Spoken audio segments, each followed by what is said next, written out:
తెలంగాణ ప్రభుత్వం ప్రవేశపెట్టిన బడ్జెట్పై BRS MLA Harish Rao పెదవి విరిచారు. 6 గ్యారంటీలకు సంబంధించి కేటాయింపులు జరగలేదని ఆరోపించగా బడ్జెట్ మొత్తం పూర్తి బోగస్ అని బీజేపీ ఎమ్మెల్యే పాయల్ శంకర్ మండిపడ్డారు.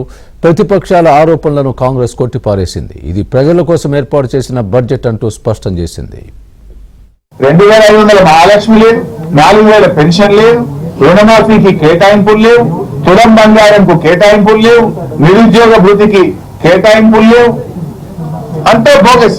పోయినసారి బడ్జెట్ లో 2024-25లో ఆన్ గోయింగ్ ప్రాజెక్ట్స్ ఈ సంవత్సరంలో 6 పెండింగ్ ప్రాజెక్టులు పూర్తి చేసి నీళ్లు అందిస్తామని 24-25లో చెప్పిండు. అండ్ ఈ సంవత్సరం 12 ప్రాజెక్టులు పూర్తి చేస్తామని చెప్పిండు.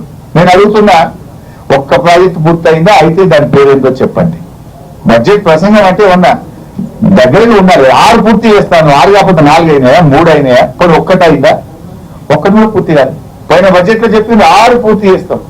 అండ్ ఈ సంవత్సరం 12 పూర్తి చేస్తామన్నారు. 6లో 1 కాలేదు, ఈసారి 12 పూర్తి చేస్తామంటే ఎవరి చెవులో పువ్వులు పెడుతున్నారు? మేము మీకు వైద్యం ఇవ్వమని రోగులను ఈరోజు మేనేజ్మెంట్ బయటకు నెట్టేస్తున్నారు. గొప్పగా చెప్పిండ్రు 5 నుంచి 10 లక్షల రూపాయలు చేసినామని. మీరు అంత గొప్పగా చెప్తే ఈరోజు పేదలను కనీసం ఆసుపత్రి లోపలకు కూడా ఆరోగ్యశ్రీ పేరు చెప్తే రానియలేనటువంటి పరిస్థితి ఉన్నది. ఈ రకంగా అన్ని విషయాలలో మోసం చేశారు. విదేశీ విద్య విషయంలో కానీ అసలు ఏ రంగంలో కూడా మోసం చేయనటువంటి రంగమే లేదు. స్వయాన రాష్ట్ర ముఖ్యమంత్రి గారు ఒక మాట చెప్పారు కదా, వచ్చేటటువంటి దానికి మేము కట్టేటటువంటి దానికి ఎక్కడా కూడా సరిపోతలేదని చెప్పి సంవత్సరానికి 1,50,000 కోట్ల రూపాయల అప్పు తీసుకొస్తున్నారు.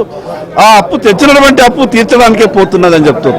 ఎట్లా చేయగలుగుతారు? సంక్షేమ పథకాలు ఎక్కడికి వెళ్ళి అమలు చేయగలుగుతారు?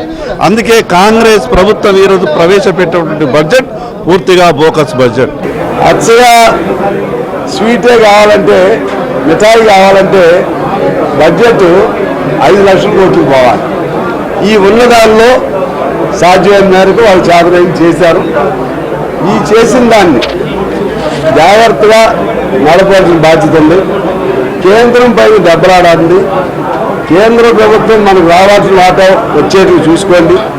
అదొక దీన్ని పరిష్కారానికి కేంద్ర ప్రభుత్వం నుంచి రావాల్సిన డబ్బులు రావాలి. ఆ తర్వాత ఇంకా ప్రభుత్వం శ్రద్ధ పెడితే ఇప్పుడు ఎల్ఆర్ఎస్ ఇటువంటి చాలా ఉన్నాయి, రిజిస్ట్రేషన్స్ అనేక ఉన్నాయి. వీళ్ళు కొద్దిగా అశ్రద్ధ ఉంది అందులో.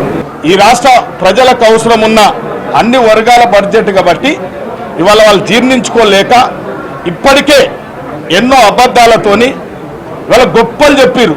తెలంగాణ ఇస్తే తెలంగాణ బంగారు తెలంగాణ చేస్తామన్నారు. ఇవాళ 10 ఏళ్ళు అధికారం అనుభవించి ఇలా సమస్యల పుట్ట వాళ్ళే చెప్తా ఉన్నారు. ఇవాళ అంటే వాళ్ళ పరిపాలన విధంగా కాంగ్రెస్ పరిపాలన ఉండదు. ప్రజలు మెచ్చే విధంగా, ప్రజలకు నచ్చే విధంగా ఈ తెలంగాణ ఆకాంక్ష, తెలంగాణను అభివృద్ధి చేయాలన్న ఒక ఆలోచనతోనే ఈ బడ్జెట్ అన్ని వర్గాలకు న్యాయం జరిగే బడ్జెట్ కాబట్టి